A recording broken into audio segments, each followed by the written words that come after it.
दोस्तों नमस्कार। एक बार फिर से एक नए वीडियो में आप सभी का स्वागत है। दोस्तों हर सप्ताह यूट्यूब चार्ट लिस्ट जारी करता है और उसमें यही दिखाता है कि कौन सिंगर आगे निकला और कौन सिंगर पीछे रह गया। हर सप्ताह यूट्यूब जारी करता है और उसमें यही सब दिखाता है। और इस सप्ताह का भी यूट्यूब चार्ट लिस्ट जारी कर दिया है और उसमें आपको हम बताने वाले हैं कि खेसारी लाल यादव कितने नंबर पर है। इसलिए वीडियो को पूरा देखिएगा, लेकिन वीडियो को पूरा दिखाने से पहले, बताने से पहले आप सभी से एक छोटा सा रिक्वेस्ट है कि अगर आप हमारे चैनल पर पहली बार आए हैं तो चैनल को सब्सक्राइब कर बेल आइकन को दबा दीजिएगा और खेसारी लाल का फैन है तो वीडियो को लाइक करके शेयर कर दीजिएगा। चलिए शुरू करते हैं बिना देरी के। दोस्तों आपको बता दें, इस सप्ताह का यूट्यूब चार्ट लिस्ट जारी कर दिया है जिसमें खेसारी लाल यादव पवन सिंह से थोड़ा पीछे रह गए हैं।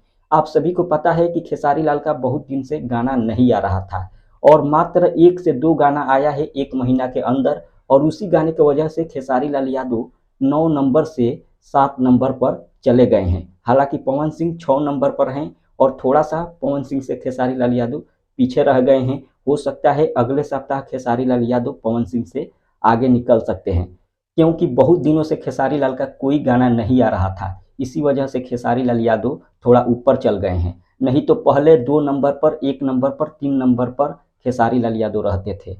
फिलहाल दोस्तों इतना ही एक अपडेट था। मिलते हैं अगले वीडियो में। धन्यवाद।